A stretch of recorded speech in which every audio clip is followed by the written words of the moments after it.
Hi and welcome. My name's Kay Ross and I'm really excited about talking to you today.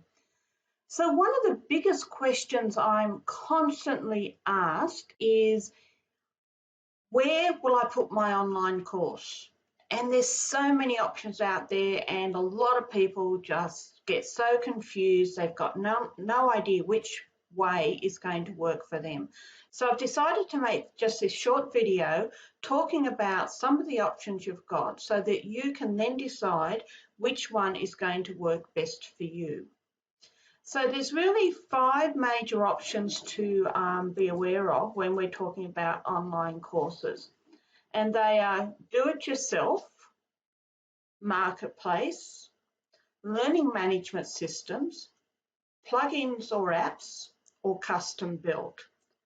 Now, when you look at that list, some of you may be getting even more confused and others of you might be thinking, oh yes, I've heard of that, or I might try this. And either way is great because I'm going to go through each of these options one by one so that we can look at them, look at what some of the advantages might be, what some of the disadvantages are, so that then you can make a decision about which one might work best for you.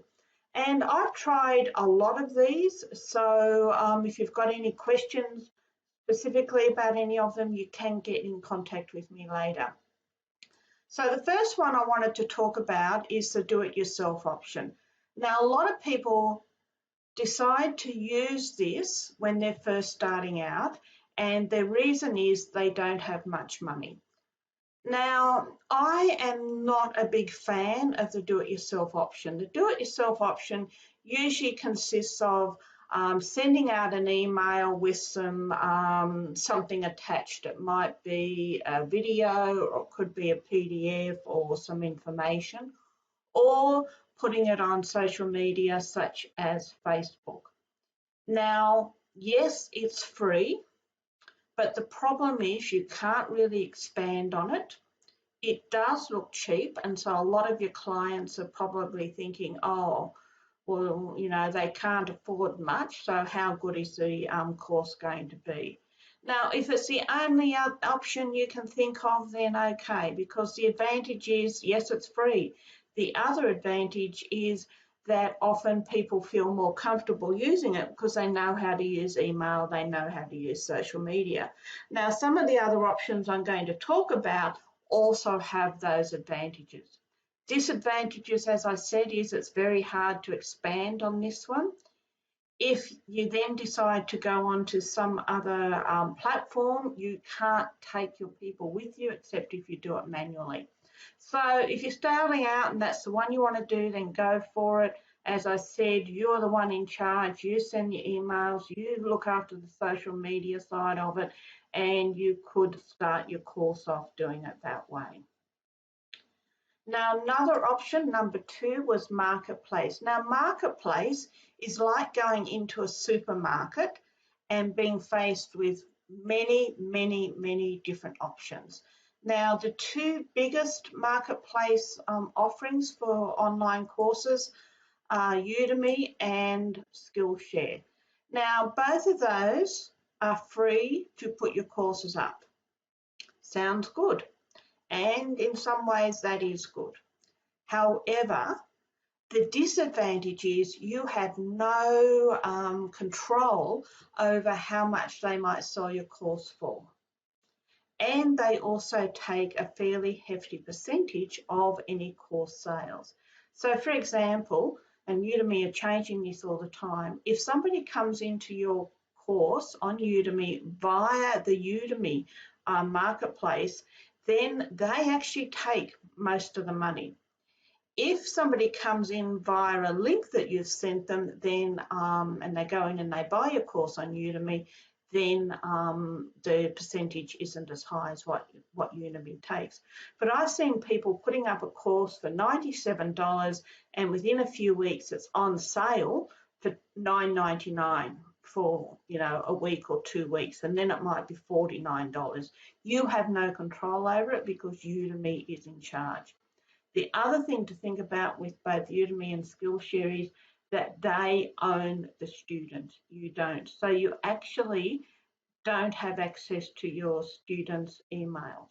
Now, there are a couple of ways around this, especially if you've been there a little while, but you've got to be really careful, because if you're caught breaking any of the rules, and there are quite a few rules, then you're blacklisted. Now, the advantages of Udemy is they look after everything. It's upload your course and they look after the students. They look after any questions the students have got. If they lose their password, etc., then Udemy and Skillshare will look after those. So it is a drop it off and forget. And a lot of people do use Udemy as a starting point. So you might put a course on Udemy, or a short course, and you can mention in the course that you have more information available on your website. You're not allowed to say what your website is, but people could go and find you. So marketplace such as Udemy, Skillshare, and there are others, it's a great platform in terms of you just upload your course and forget it. The downside is Udemy is in charge of the marketing. They're in charge of how much they charge people, and you don't have access to your student information. So think of those. If you want to be seen in the marketplace, and Udemy has millions of people that belong, then it can be a good option. If you're starting out, then yes, give it a go. The other thing to be aware of in Udemy is if you've got a course on Udemy, and for example, you might decide to start off with it as a free course, then you can't charge for it anywhere else unless you've got something, for example, on your website that's bigger and better than the one you've got on Udemy. So just be aware of those, check it out if it's something you've been thinking of, but also be aware that the profit is not going to be as much as if you put it somewhere where you are more in charge. So far we've done, the first one was do it yourself, where people send out emails with attachments or put their course on something like Facebook. And the second one is in marketplace, where there's millions of courses available on Udemy, Skillshare, lots of rules, and you actually give up a lot of control over your course and the prices. Now, the third one to think about is what we call LMS, or learning management systems. There are literally hundreds and hundreds of different types of learning management systems. Some of the ones you may have heard of are Teachable, Thinkific, Heights Platform, Kajabi, Kartra, Samcart, and each of these have their own advantages and disadvantages. Now, what we mean by a learning management system is that the people who have developed the platform have got everything there ready for you to put the course up.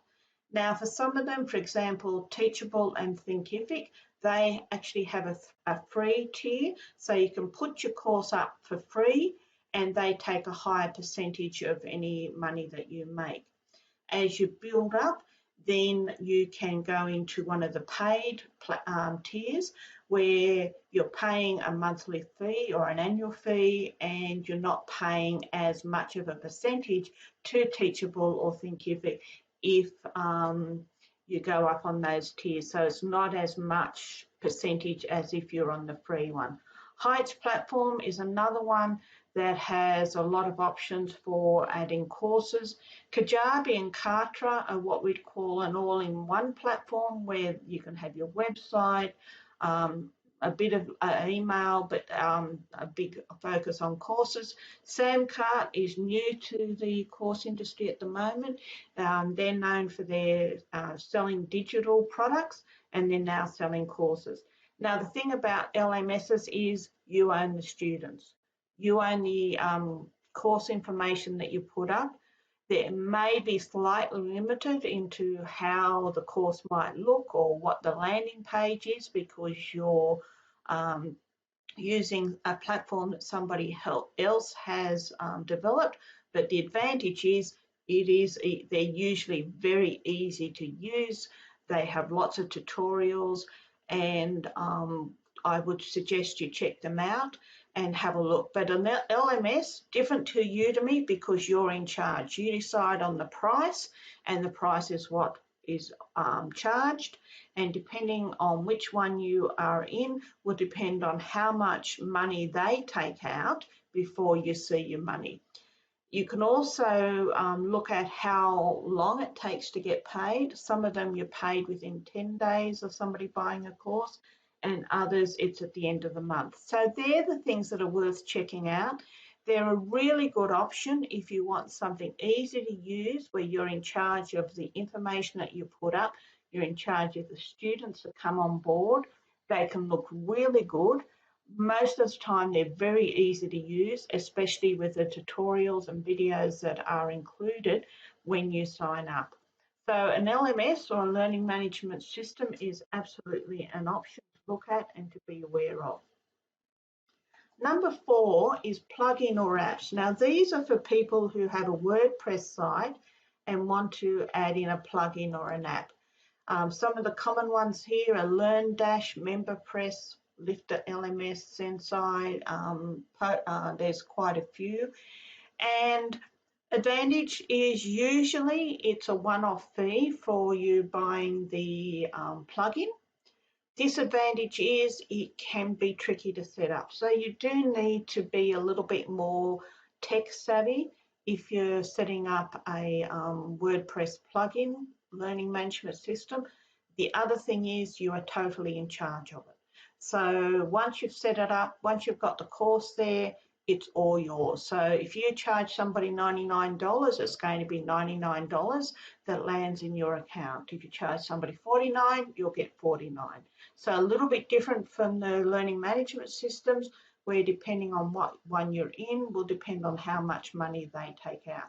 So a plugin or an app is really good if you are tech savvy, you're happy to set up the whole course platform and also look after your students. The other thing that some people do is get somebody to set it up for them, and then they take over and look after it, look after the students coming in, have your email set up to welcome them, have the course set up, etc., etc. So that's your plugin or apps. Last one I just wanted to mention very briefly is a custom built learning management system. So these are designers and course builders. They cost a lot of money and a lot of time. So some of the big names out there have got their own custom built learning system, and usually they have a lot of people looking after them. So I'd imagine that most of you aren't thinking of a custom built one at this time. You may down the track, and if you do, then it certainly is one where you will be able to do whatever you want to with it, as long as you've got somebody who can design it for you. So they're the 5 main areas to think about when you're thinking about where do I put my course. So you've got the do-it-yourself option, you've got marketplace, you've got your learning management systems, you've got your plugins, and then you've got custom build. So lots and lots of decisions to make, but I hope that this gave you an idea of some of the things to think about when you're wanting to put a course online. So remember, make it easy and fun for you, because if it's not, then it becomes a chore and it's much harder to do and it's much harder to keep your energy up. And also make it easy for your customers. So one thing that I always do when I'm setting up a course is sign on as a customer, and I have a look at what the experience is, pick up any bugs, pick up things that might take too long or don't really work, or broken links, etc. So go through it as a customer before you release it. But make it fun, make it something that you enjoy doing and that you have fun with. If somebody said to me, Kay, what's the easiest and best way to start off with?